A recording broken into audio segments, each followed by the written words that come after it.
So today I'm going to be talking about our plant breeding program, SCOPE, which stands for Student Collaborative Organic Plant Breeding Education. Um, Today I'm going to focus on some of the releases that we have coming out of the program, as well as some of the things that you all might be interested in trialing or including in your seed catalogs, and just different ways that we might be able to have some collaboration. Um, so with our project, we have a lot of different partners, including the Organic Seed Alliance. And I'm going to talk about more of those in depth as well.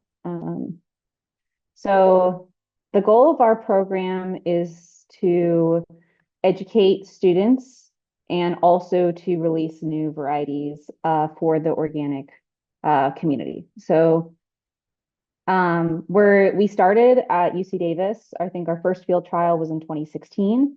So we will be in our 10th year of field trials this year. But we also have a partnership with Cal Poly Pomona and now UC Santa Cruz. So all of the varieties in our tomato and our zinnia breeding program, which I'm going to focus on today, were trialed at all three locations. So we have a sense of how our varieties are adapted across California, not just in Davis. Um, so in our programs, university students, so both graduate and undergraduate students, get to learn about plant breeding from the very basics of how to save seeds all the way to making crosses and making selections in the field, learning about field design and experimental design, in a very similar structure to how Jared talked about the seed yield trials in randomized complete block design replicated across multiple locations, how to analyze data, all of those things. And they also often learn about very basic farming practices that they haven't. A lot of times it's their first experience in the field. So we get to teach them the very basics sometimes of how to even transplant something or direct seed things. And then we're also releasing varieties. So we are funded by the OREI program from the USDA. So we are breeding varieties for organic farming systems.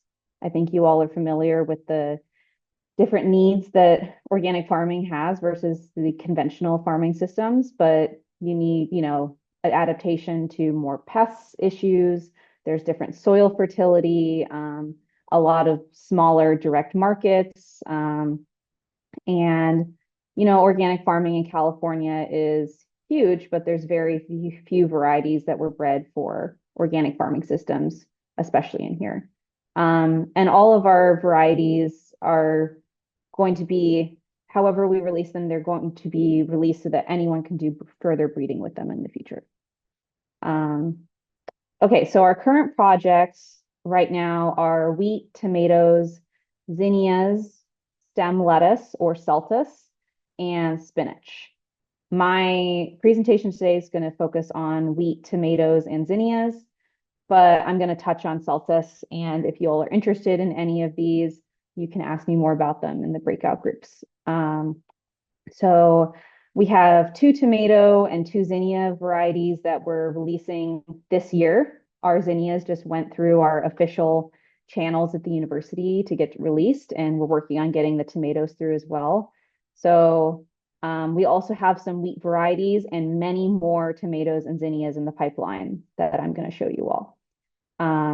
We also have some other collaborations with seed projects going on at the student farm. So all of our field trials are based at the UC Davis student farm, which is directly on campus. It's like right across the street from the campus pool. And there's lots of different student projects going on, including some work with the Palestinian Seed Library. We have seed saving workshops. They've had an ongoing, like a long-term okra seed saving project. So we also kind of do a little bit of collaboration and helping talk through our students on new projects that they want to start, or the basics of plant breeding and seed saving that they're not familiar with. Okay, so most exciting, we have two tomato varieties that we are releasing this year. So the first one is UC Orange Creamsicle, which is a beefsteak heirloom tomato that you can see. And we tested both of these varieties at UC Davis, Cal Poly Pomona, and UC Santa Cruz. And we compared orange creamsicle to the F1 hybrid variety Chef's Choice Orange. And we found no difference in marketable yield between these two varieties, which comparing an inbred to a hybrid, that's pretty significant for us. So this one's my favorite. The flavor is also really good. Everyone always asks us at the CSA, like, when are you going to have orange creamsicle again? We also have Rock and Roma, which is it's a fresh market tomato, but it's in that like kind of Roma shape. And we compared this directly to Early Girl. So I know a lot of people have been excited about non-hybrid alternatives to Early Girl, and Rock and Roma is one of those things, those varieties that I think would be a really good option for you all. Again, we didn't find any difference in yield in almost all of our field trials. And it has it has a little bit more susceptibility to blossom end rot than Early Girl, but doesn't have as much cracking and overall has really good fruit quality. Okay, some other things that we have coming in the pipeline for our tomato project is some varieties out of Cal Poly Pomona, which I think I saw Pretty here just before I joined. So Pretty is the professor who's leading the scope project at Cal Poly Pomona. I think in 2020, the first 5 years of our project were focused on breeding inbred lines, basically creating heirloom-like tomatoes. But then in 2020, we started to diversify and also started developing hybrid tomatoes and also focusing more in on disease resistance.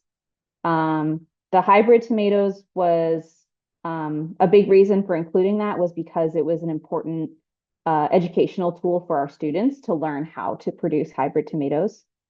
And so we have a couple of hybrid tomatoes coming out of our program that we're doing our last year or two of testing. And also we have some more disease-resistant inbred lines that we're testing with seed companies and nurseries that have contacted us. So if you are interested in testing any of these or any of our future varieties that I'm going to talk about, let me know. And we will get you on our list. It's probably a little late for this year, but we can get you on our list for 2027 so that I know we can set seed aside for you. Okay, another thing I'm really excited about is our zinnia releases. So we have two zinnia varieties that we're calling Shirley and Estelita or Little Estelle. We named them after our grandmas because a lot of us have associations with grandmothers and our first introductions to gardening. So that's kind of the theme of our naming for our zinnia varieties. And we have been breeding zinnias for the cut flower market because obviously it's very hot here. Zinnias are very productive summer flower, and they also can't be shipped because they don't tolerate cold storage. So zinnias are a really important variety or species for our local farmers. And we talked through a couple of different goals with them, and pastels is a big one that we were working on, and then also cactus varieties and alternatives to Benry's Giant, which is a little bit too big for cut flowers.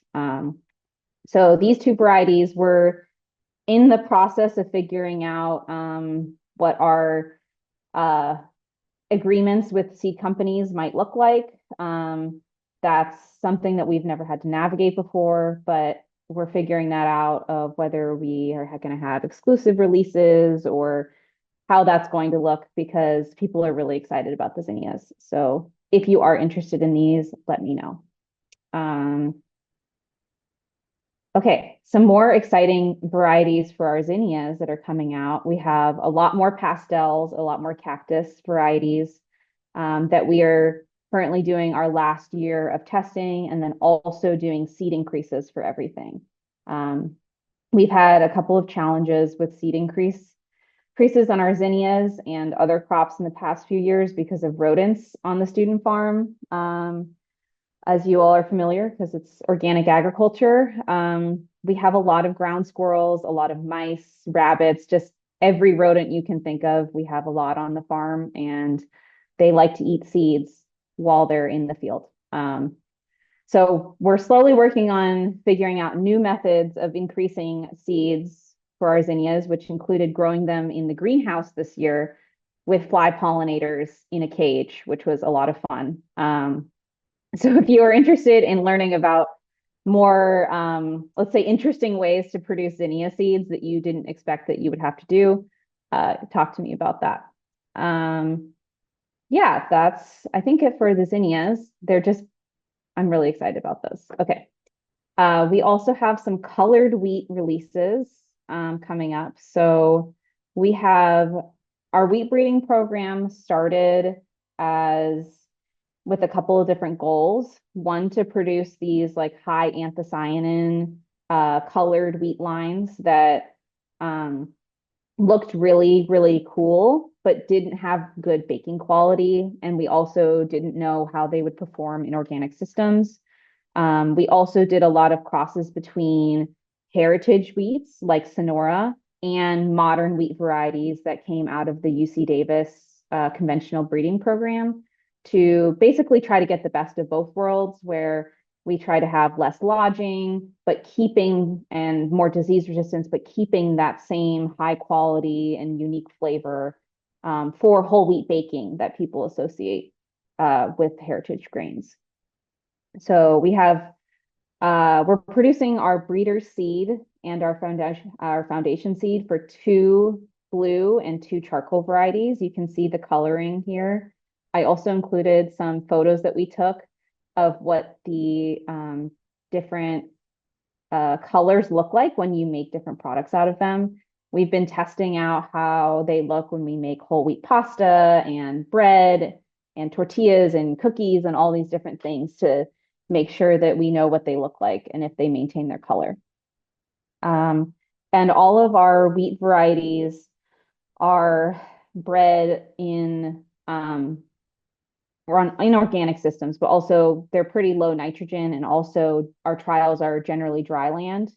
We only irrigate if we absolutely have to in order to get enough seed for next year. And we also are breeding for whole wheat baking quality specifically. And we work with some of our local millers and bakers and also the California Wheat Commission to do all of this quality testing and test baking to see how our varieties perform. Okay, and if you want to see what our varieties look like in the field, I have, there's an existing organic variety, UC Amarillo, that has been out for a few years that we really like. And then also our charcoal wheats on the side. So you can see that the color, even the grain is charcoal, but also the plants have a little bit more of a darker color, which I find is also interesting for like ornamental use as well. Okay, to end, I want to talk a little bit about our Celtis breeding program. If you haven't heard of Celtis before, it's the same species as head lettuce, but it is bred for the elongated stem. And it's very popular in East Asian cuisines, especially in Chinese cooking. And so we have partnered with Second Generation Seeds and Kristen Leach to start a Celtis breeding program. So we got feedback from the farmers and Kristen in Second Generation Seeds saying that they really want to grow Celtis for their communities, but there's a very, very short harvest window where we are. It gets really hot really quickly. So when they planted their spring Celtis beds, they would have a harvest window of like 1 or 2 weeks, and then everything would bolt. So you'd have all the Celtis all at once, but then you really want to extend that growing season. So not only are we breeding Celtis, but we're also trialing new ways of evaluating what existing varieties there are, new ways you can manage Celtis and produce seed for Celtis that might also be helpful for our local farmers. So one thing that we've done is a lot of trials of fall planted Celtis. So where we are, it's warm enough that you can grow things, all year round. So we planted our Celtis in, I think, October or September, and we were able to have a much longer harvest window than we would normally have in spring. And so in addition to that, with the management practices, we're also breeding for bolting tolerance by making crosses between existing Celtis varieties, but also head lettuce with Celtis varieties and making selections. And so you can see us in the field. We have a couple of our selections. And we also are working with a professor in the Asian American Studies Department here at Davis, Ga-Young Chung. She has been really heavily involved in the community aspects of our project. This project started because farmers asked us for very specific criteria for the breeding program, and we're also breeding and selecting with Kristen and having participatory trials every year. So if you are interested in trying out Celtis, we're happy to send you seeds of existing varieties, but also our breeding lines to test out. So you can save seeds, learn how to make selections. We've even taught some people how to make crosses in the field and just evaluate how this crop might do for you in the field. Okay, so that's it for my presentation.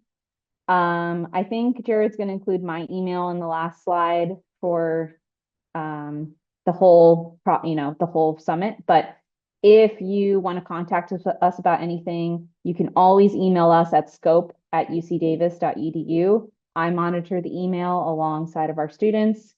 We do post on Instagram, but I'm really not very good at it. But we try to post all of our events and things up there. And we have a lot of collaborators, a lot of professors and staff that make the project happen. So if you're interested in being one of those people who's collaborating on our project, feel free to talk to Charlie or I in the breakout rooms.